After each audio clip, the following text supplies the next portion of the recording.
Hey kids, welcome to another exciting episode of the Tipsy Irishman. At least we hope it is. Sorry we've been out a little bit, schedules and vacations and sick and Summer's over now, though. other stuff, so we'll be back. Yeah, we're back. Thanks for sticking with us. Back into the routine now.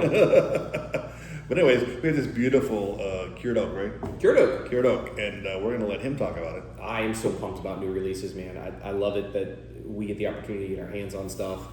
I'll be able to try it for you guys and maybe give you a little insight into it. Cured oak this is not the first release of cured oak from each tailor. So it is still the bottled and bond. It's still 100 proof. I believe they released cured oak. Don't quote me on this. It was like 2017, 2018. It was a while ago. It's the first one I've seen in 8 years. This is a brand new release, and they flooded the market with it, which is awesome. Like, it was in the gift shop at Buffalo Trace for like 3 days straight. It has hit Publix, it has hit Walgreens, it has hit Winn-Dixie, it has hit you know where I haven't seen it yet is the ABC Vault, but it's hit literally everywhere else. It has just been flooding the market, which is really, really cool. Yeah, I think I saw it at ABC, Total Wine. Yeah, it might have been. Total Wine does their whatever they call it, Grand Reserve or whatever their special thing is. God, the color's beautiful. Yeah, I love it. So the Buffalo Trace did that. You haven't opened it. I mean, opened it. Shit. The $1 billion expansion from Buffalo Trace was a great concept, and now it's coming to fruition, right? So some of these whiskeys that are aged at 7, 8, 9, 10 year range, they're able to really flood the market with them. And Buffalo Trace itself, just the regular Buffalo Trace, is way more prevalent everywhere. Yeah, it's everywhere. I get cases now instead of 6 bottles. I get all sizes too now. Yeah. Except for the minis, I get all the rest of them. Which is kind of cool. I have our whiskey club did a 1 liter pick, which I think is cool. So I have a 1 liter pick over off all my Buffalo Trace. Yeah. That's very cool. So the cured oak, in the barrel stave process, right, when they cut the stave slats, they have to cure that wood. And what they mean by cure the wood is they stack it outdoors in an area that it can get wind circulation. And so it's very similar to like curing your firewood. All right, so here I've got a firewood stack out back, elevated off the ground, open on 2 sides, tarp on the top just so the wind can get through it. Same concept here. So when the wood is fresh cut, they have to cure it. This was cured, don't quote me on this, these were cured for 13 months. More than twice as long as the typical barrel stave, so I guess that means that typical barrel staves are somewhere around 4 to 5 months. So out in the elements. Out in the elements, baking in the sun. Baking in the sun. Drying out. Does it snow in Kentucky? Yeah, it'll still in Kentucky. Kentucky. But a lot of this isn't, a lot of the barrels themselves aren't made in Kentucky. Kentucky. Yeah, a lot of the barrels don't come from Kentucky. I forget where the oak, most of the oak comes from. Don't go to that. It's like Indiana or something like that. Canada. That's good. So Those damn Canadians.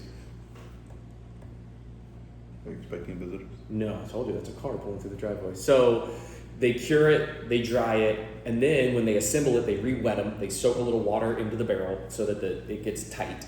All right, and then they fill it with the whiskey and away they go. So as I understand it, the only difference in this process is that these staves were cured longer than normal barrel staves. All right, it is not a single barrel; it is a small batch. So they would have said single barrel on it somewhere if this was a single barrel offering. So I'm assuming they batched all this together, and here you get cured oak.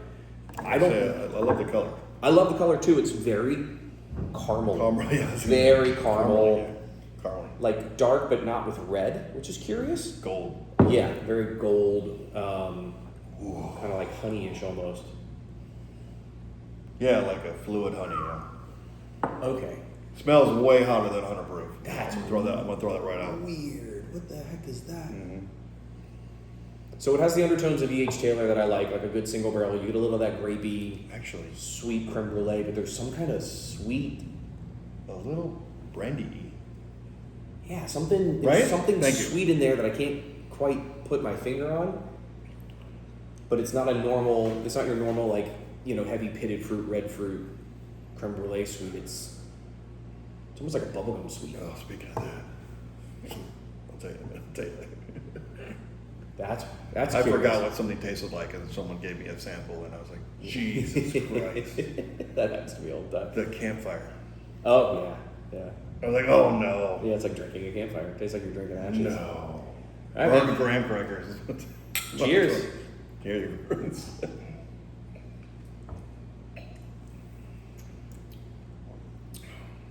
whoa, like biting into fruit and it just goes kabloom.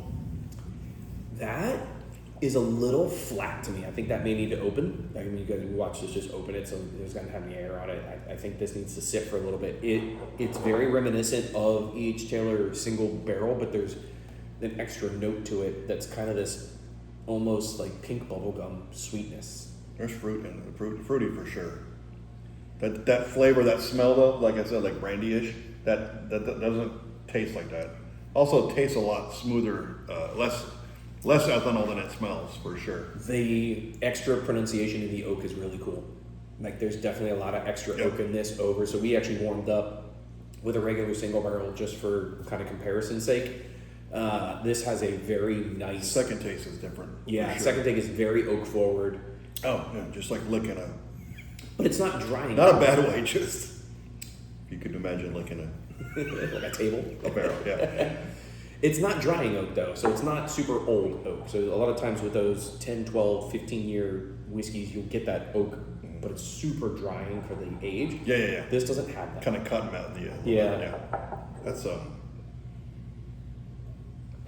in full disclosure, I've tried it already. And this tastes different, a little bit different than I did. Same bottle, same run.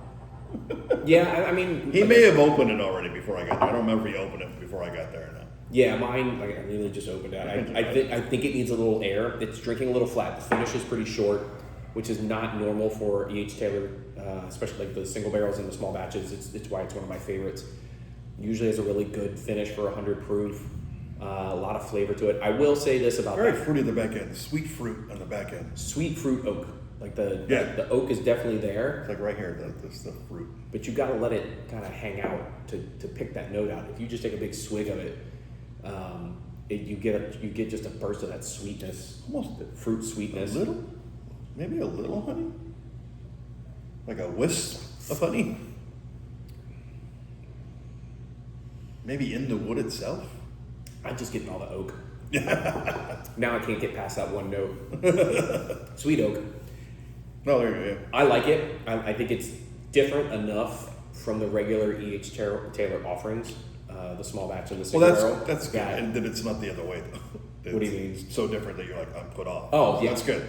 Well, I can't imagine Buffalo Trace. They don't really get that sideways, right? No. They don't really stray too far, even on the experimental stuff. Even on the Buffalo Trace experimental collection, which they sell, and we did on the show. Remember, it was aged in like a 500-liter barrel instead of whatever it was. Yeah. They don't stray too far from the tried and true mash bill and the tried and true process. The only thing I didn't like was the, which I need to revisit, of course. I don't write stuff off anymore. Let's try it again. Is the Sazerac Rye, the one full, the barrel, the 125. And I truly believe that was, because I love rye and the hotter the better. I truly believe that we had a few before we got into that. Sure. And I think maybe it biased the mouth before I got to it. Yeah. I think I should have hit that first. That can happen. And so I'm gonna run it again. I'm gonna try it again because I like Sazerac Rye. It was actually somewhere recently they had it on the shelf and I passed because I just didn't need another bottle. I have noticed that. You see, so when they brought that out, you see how they changed the label? Yeah. So the regular Sazerac Rye 90 proofs, that has that label now, and it different in a good way. It tastes, the 90 proof tastes different than you think so? than the old label, and I think it tastes better. I don't know why. It might just be BS. Well, Buffalo Trace may be hitting that precipice where they have too much inventory on hand, and this has happened historically with distilleries. They will start blending in older and older barrels into their regular offerings, and they have to, right? It's just they're sitting on so much inventory. That could be what's happening with Buffalo Trace, but I doubt it. These flew off the shelves. They did not sit. Everybody that had a chance to get one grabbed one. Everyone I know that got one opened them, which is really, really cool. The fact that Buffalo Trace put out enough product that, I think I got 3 of them. 6, 8, 10 people I know ended up getting one and we went to try it together. I think it's just really cool. Yeah, our circle of people we all got A bunch of people.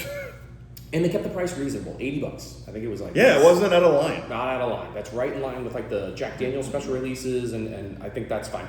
Again, these are usually like in the 6 to 8 year range, so it's, you're paying $80 for a 6 to 8 year product. But it is it's different enough from the regular E.H. Taylor stuff that if you come across one, it's probably worth pulling the trigger on and trying. There's Well, I nothing think out of balance here.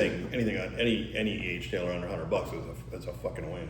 The barrel proofs hit this week, and they were like $89. Yeah, I and think it's a everywhere was win. like, I almost bought it. That's fantastic. I almost dropped. When you can find them in MSRP, it's one of the hardest bottles to beat. Just personal opinion, this is one of my favorite mash bills. This is one of my favorite product lines, and when you can get them in MSRP, they're great. Yeah, that's my go-to. They stand up great in blinds. Any E.H. Taylor and Stag Junior. That's my Yeah. if I had to, that's all I'm allowed to drink for the rest of my life. Those are the two choices. And then of course Stag, if that's the only thing I'm allowed to drink. Incredibly easy to drink. That's as, great. As all the H and now I'm finally getting a little heat. Yeah. But not crazy. 100 proof, not going to be crazy. Short finish.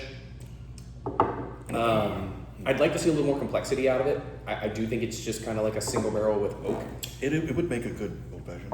Oh, it'd make a good anything. Yeah. It's just, full disclosure, I didn't get to try this before the show, not my bottle, somebody else's, and it was significantly sweeter. Like that bottle See? was Okay, way then sweeter I'm to me. not then I'm not crazy. That's why I think mine just needs to sit. So we'll revisit it next week or something. I think it was already open. I know the one I tried definitely was. I Like, think he it was showed already it, open, but I don't so. think I don't know. I can't remember. Anyway, we kick around the It was packaging thing. a couple weeks ago. Yeah, it's been a minute. Yeah. The packaging is always iconic. You see this, you know exactly what it is. They're really upfront with what the line is, right? This is cured oak in really, really big letters, so you know exactly what you're looking at. I think From far away.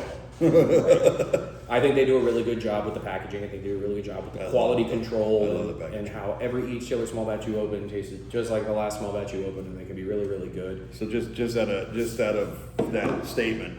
So my younger brother, he's a big bourbon guy. A lot of stuff he can't get, we can get, which makes him happy when I can get it for him. But my dad has drinks, but he's not a connoisseur. And just me pulling this out for his 80th birthday, not this one, but just the regular small batch, pulled it out, and just the presentation of the way it is in the case that way, and he just thought it was super special, and I think it does kind of make it. Ooh, it's kind of. It'll always hold a little place in my heart. The first bottle Andrea, my wife, ever sourced for me as a present was an E.H. Taylor single barrel. I hadn't had one. She went to the local guy that we had a relationship with here at an old store, and an old store. I don't know what you're talking about. It's so sad. It is snagging sad. one, but that's actually a really cool segue. So worth it for the price, worth it to have on the shelf. I would drink it. I would not pay secondary. I think secondary on this is still hovering around $350, $400. No. Way too high. No. Significantly better bottles in that price range. Do not pay secondary for it. Buffalo Trace is flooding the market with it. Just wait for it to come around. In the vein of local stores, right? So we used to lament the death of M&D and how we love the store and we love the owner and they were doing such cool things for the community. And when they got under a new owner, it turned into a museum, and it was big sad. There's another local store here called VK Liquors that I had written off as a museum years ago. It's right up here at Tuscaloosa and Red Dog. And the one by the Domino's and the Army recruit. Okay, yeah, I was just there the other day. Always had been museum, always had been terrible. And our buddy Josh went up there. They had some kind of event, and he's like, there was a raffle, and I got a George T. Stagg at retail. I'm like, what are you talking about? They don't sell George T. Stagg at retail. Their son has taken over a little bit of the marketing, and has taken over like their Instagram account, and has done some things with the type of inventory that they're getting in. I went up there, and that's where I got the new makers that we did on the show the other day. Got in the raffle, won an Eagle Rare 12 for MSRP. I went and looked. I go all the time whenever I'm around a store. Mm-hmm. I'll go and I can tell you if I think they're out of line. As soon as you walk in, you can see one bottle and you'll know. So like our denominations that we spend are night and day. I still get decent stuff. He gets a little higher stuff.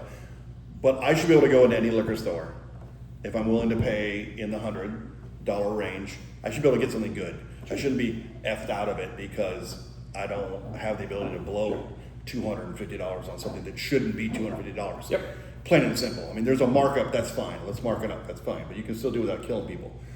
And better business, personally. But I went in the other day, they came up, they started greeting me, talked to me. Mm-hmm. They had some decent prices that weren't completely out of line. Another store, though, I don't know if you know the area, in Castleberry, there's an old store on Button in 1792 next to the Publix. The guy owned it for like 55 years. You couldn't even walk in the store. It was so bad. Like you had to shimmy to get into stuff because he had stuff everywhere. Full hoarder. Sold it. I don't know if he died or what. Sold them. They have revamped it, and they have a couple here and there crazy prices, but overall, their prices are not terrible. And even on the generic stuff, just because you need a bottle that day, not terrible.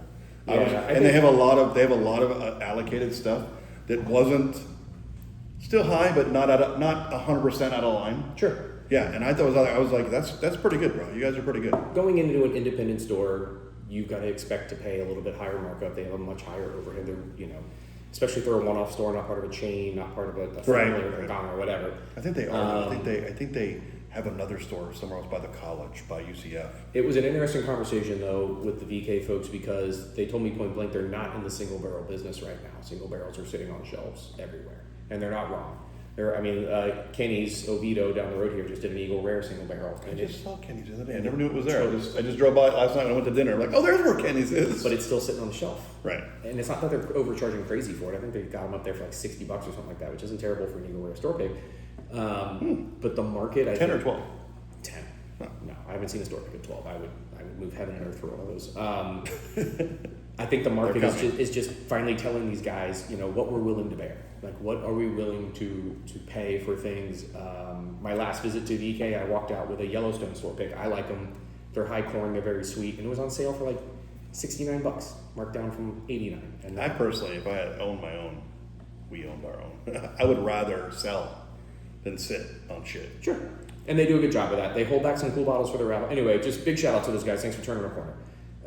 It's really, really cool to see some of these independent stores coming back to the community, willing to listen to their customers and make some of these positive changes. And it gives us, as we're local to this east side of Orlando, it gives us a new hub, a new haven to throw our support behind. That's not one of these giant. And 100%, like we do. We shout out 100%. If it's a good location, we're going to tell you to go there. And I was singing. We have enough people in our at groups ABC. that's going to work, dude. I'm telling you. When we were in line at ABC for the Weller single barrel drop, I was talking to some of the guys there. I was like, "Yeah, listen, 2 miles down the road, these guys have they got a really cool stuff." Actually, I was in there. They had 1792 12-year sitting on the shelf, and they had the 1792 rye. If I got there over lunch today, I was going to. I don't think I've had the 1792 rye. I've never had it. I was going to go up over lunch and buy one today, and I couldn't get out of the house because that was going to be the show tonight. And they put it on their Instagram. I didn't know they made a rye. I'm so happy right now, dude. They get this cool stuff in, and they post it to their story. Hey, this is here. It's available. First come, first serve. Come grab a bottle. So throw those guys some love. Throw them some support if you're on this side of town. Tell them you heard about us on the show. Yeah, it's funny. I didn't even talk to him about the show. I just went in and just said, hey man, been in the Oviedo scene for a very long time. Anything we can do to help the store out, let us know because we like to support the stores that support the community. So really good guys and give them some love. Well, on that note, my friends, please go find one. I think you'll like it. We did. Yeah, keep your eye out. We're gonna like it later too, and after that too. And make sure you drink one for us because we're gonna drink one for you right after we turn off this video. And listen, if you like us, if you hate us, if you want us to go away, want us to stay, whatever the problem is, just hit like and subscribe. We won't say you anything, I promise. You want to come on the show? If you know us, you know us. If you don't, right here on YouTube, you can just put a little thing in there and send me a message, and I'll get it, and we'll make arrangements as you've seen. And if you haven't seen, go look at other shows. Yeah, we have guests all the time. All the time. Some are scared, some are frightened, some do great, some don't say a word. But it's okay. We don't care. We're just here to have a good time, and after the camera goes off, it's always a good time. So we'll see you on the next one, my friends, and please have a good weekend.